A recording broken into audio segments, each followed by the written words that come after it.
क्या राहुल गांधी का तीर सही निशाने पर लगा है? क्या सोची समझी रणनीति के तहत चुनाव आयोग को चैलेंज कर रहे हैं राहुल गांधी? दोस्तों, अपनी इस खबर के जरिए मैंने आपको बताया था कि कैसे कल सुबह सारे देश के प्रमुख अखबारों में राहुल गांधी छा गए, चाहे इंडियन एक्सप्रेस हो, दैनिक जागरण हो, मराठी का लोकमत अखबार हो, या फिर बिहार में उर्दू अखबार हो, हर जगह राहुल गांधी का संपादकीय छपा।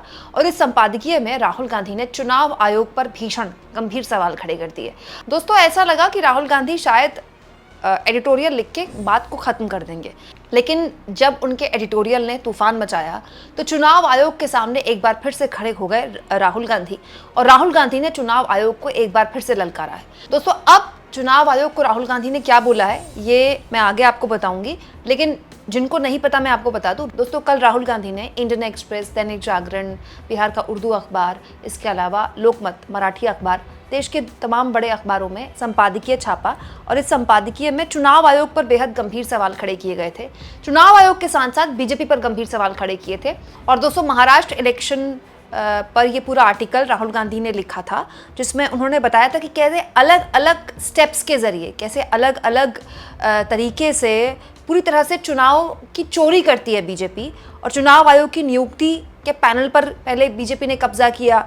राहुल गांधी ने ये आरोप लगाया कि चुनाव आयोग, जो मुख्य चुनाव आयुक्त थे, पहले उनकी नियुक्ति में सीजीआई होते थे, लेकिन अब सीजीआई नहीं होते। वोटर लिस्ट में फर्जी मतदाता कैसे जोड़े जाते हैं, ये राहुल गांधी ने बताया था। इसके अलावा मतदान प्रतिशत कैसे बढ़ा चढ़ाकर पेश किया जाता है, ये राहुल गांधी ने अपने एडिटोरियल में लिखा था। दोस्तों, इसके अलावा ये भी राहुल गांधी ने आरोप लगाया चुनाव आयोग पर कि जहां बीजेपी को जिताना था वहां फर्जी वोटिंग करके, टारगेटेड फर्जी वोटिंग करके चुनाव आयोग ने बीजेपी को जिता दिया।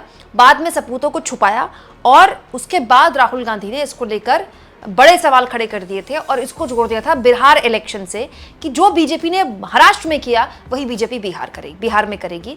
हालांकि बीजेपी ने इस आर्टिकल को पढ़कर कहा कि राहुल गांधी जो है वो वक्त से पहले ही हार मान रहे हैं। राहुल गांधी ने बिहार चुनाव से पहले ही हार मान ली, और तो और बाकायदा महाराष्ट्र के मुख्यमंत्री देवेंद्र फडणवीस ने भी आज आर्टिकल लिख दिया। राहुल गांधी की ही तरह देवेंद्र फडणवीस ने भी अपना आर्टिकल अंग्रेजी, हिंदी और मराठी में लिखते हुए राहुल गांधी पर सवाल उठाए और कहा कि राहुल गांधी ने चुनाव आयोग पर कुछ तथाकथित सबूतों के साथ सवाल उठाए हैं। आयोग इसका जवाब देगा, लेकिन मूल चिंता लोकतांत्रिक प्रक्रिया का लगातार अपमान करने की है। दोस्तों, महाराष्ट्र के सीएम आगे लिखते हैं, जनता ने उन्हें नकारा तो अब वो जनता को नकारने की राह पर है। इसी मानसिकता के कारण कांग्रेस लगातार गर्त में जा रही है। उनकी ही पार्टी के विधायक पूछते हैं कि एक दिन में राहुल गांधी से मिलना क्यों असंभव हो गया है। यानी आप कह सकते हैं कि बीजेपी ने आर्टिकल का जवाब आर्टिकल से ही देने की कोशिश की है, लेकिन सच्चाई यह है दोस्तों कि सवाल पूछे गए थे राहुल गांधी द्वारा चुनाव आयोग से, जवाब आए हैं बीजेपी से। इसलिए चुनाव आयोग पर एक बार फिर से हमला बोला राहुल गांधी ने, और अपने एडिटोरियल को सही ठहराते हुए फिर कहा, प्रिय चुनाव आयोग, आप एक संवैधानिक निकाय हैं। मध्यस्थों को बिना हस्ताक्षर के टालमटोल करने वाले नोट जारी करना गंभीर सवालों का जवाब देने का तरीका नहीं है। यदि आपके पास छिपाने के लिए कुछ नहीं तो मेरे लेख में दिए गए सवालों का जवाब दें और इसे इस तरह साबित करें। महाराष्ट्र सहित सभी राज्यों के लोकसभा और विधानसभा के हालिया चुनाव के लिए समेकित डिजिटल मशीन पठनीय मतदाता सूची प्रकाशित करना, महाराष्ट्र के मतदान केंद्रों से शाम 5 बजे के बाद सभी सीसीटीवी फुटेज जारी करना। दोस्तों, ये एक ऐसी मांग है जो राहुल गांधी लगातार उठा रहे हैं। राहुल गांधी लगातार ये कह रहे हैं कि जो पूरा रॉ डेटा है चुनाव आयोग के पास महाराष्ट्र इलेक्शन का, वो रॉ डेटा वैसा का वैसा हमें क्यों नहीं दिया जा रहा। और सीसीटीवी, ये वो मांग है जिसको लेकर राहुल गांधी ने ये भी आरोप लगाए थे कि अपने आर्टिकल में उन्होंने कहा था कि एक बहुत ही इंपॉर्टेंट तरीका था फुटेज हासिल करके ये पता लगाना कि क्या वाकई में किसी बूथ में उतनी वोटिंग हुई जितना बाद में दिखा दिया गया। लेकिन सरकार ने बाद में नियम बदल दिए और फुटेज जो देना है वही बंद कर दिया चुनाव आयोग ने, और इस पूरे के पूरे मसले को लेकर उन्होंने चुनाव आयोग की भरसक आलोचना की और उसको यहाँ पर फिर से उठाया है। यानी राहुल गांधी कुछ ऐसा कर रहे हैं जो चुनाव आयोग और साथ में जो नए मुख्य चुनाव आयुक्त हैं ज्ञानेश कुमार, उनके लिए चैलेंज है। दोस्तों, सब जानते हैं लोकसभा चुनाव में जितनी चर्चा मोदी या राहुल गांधी की हुई है उससे कहीं ज्यादा चर्चा इनकी हुई है। ये राजीव कुमार हैं। दोस्तों, मुख्य चुनाव आयुक्त के तौर पर राजीव कुमार पर भीषण सवाल खड़े किए थे विपक्षी दलों ने, और राजीव कुमार के रहते हुए इलेक्शन कमीशन पर जितने सवाल खड़े हुए आज तक के इतिहास में कभी नहीं खड़े हुए। लेकिन अब राजीव कुमार रिटायर हो चुके हैं और ज्ञानेश कुमार उनकी जगह पे सीएसी के पद पर तैनात हैं। सीईसी के तौर पर ज्ञानेश कुमार का दोस्तों एक बड़ा चुनाव अगर आप कहें तो बिहार चुनाव होगा। बिहार चुनाव एक लिटमस टेस्ट होगा ज्ञानेश कुमार का कि क्या वो ऐसे ही काम करते हैं या फिर उनके काम करने का तरीका भी वैसे ही होता है जिसको लेकर विपक्ष बहुत अपनी आपत्तियां दर्ज कराता है।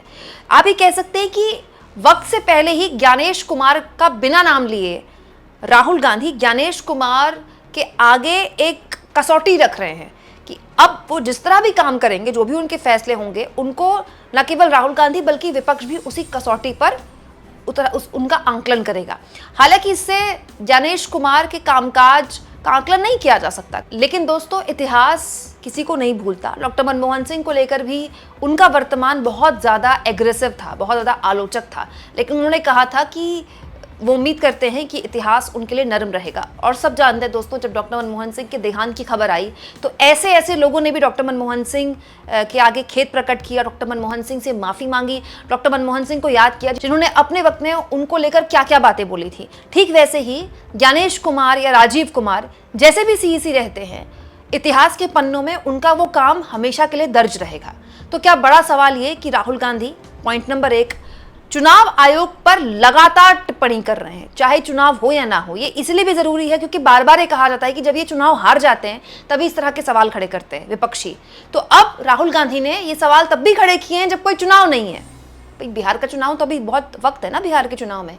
दूसरा, ज्ञानेश कुमार के आगे जाहिर तौर पर राहुल गांधी कुछ सवाल खड़े कर रहे हैं, क्योंकि दोस्तों राहुल गांधी ने कल जब अपना हिंदी वाला आर्टिकल शेयर किया था, अमर उजाला वाला, तो उन्होंने ये बताया था, देखिए उन्होंने लिखा था कि समझना बिल्कुल मुश्किल नहीं कि महाराष्ट्र में भाजपा इतनी बौखलाई हुई क्यों थी, लेकिन चुनाव में धांधली भी मैच फिक्सिंग जैसी होती है।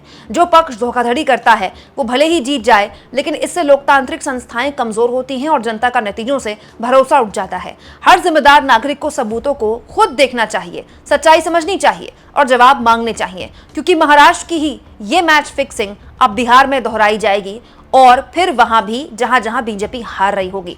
मैच फिक्स किए गए चुनाव लोकतंत्र के लिए जहर है। ये सवाल महाराष्ट्र में भी उठा था दोस्तों, ये सवाल हरियाणा में भी उठा था, ये सवाल दिल्ली में भी उठा था, और अब राहुल गांधी के इस आर्टिकल ने बता दिया है कि ये सवाल बिहार चुनाव में भी खूब उठेगा। और दोस्तों इस सवाल के साथ आप ये भी कह सकते हैं कि सारे विपक्षी दल एक हैं। देखिए, आम आदमी पार्टी भले ही इंडिया गठबंधन से अलग हो गई हो, लेकिन चुनाव में कथित तौर पर धांधली का जब भी नाम आएगा, आम आदमी पार्टी कहेगी कि हमने प्रमुखता से दिल्ली चुनाव में मामला उठाया था, और उठाया भी था आम आदमी पार्टी ने। अब बिहार में अगर ऐसा कुछ होता है तो तेजस्वी यादव को इसकी मशाल उठानी पड़ेगी।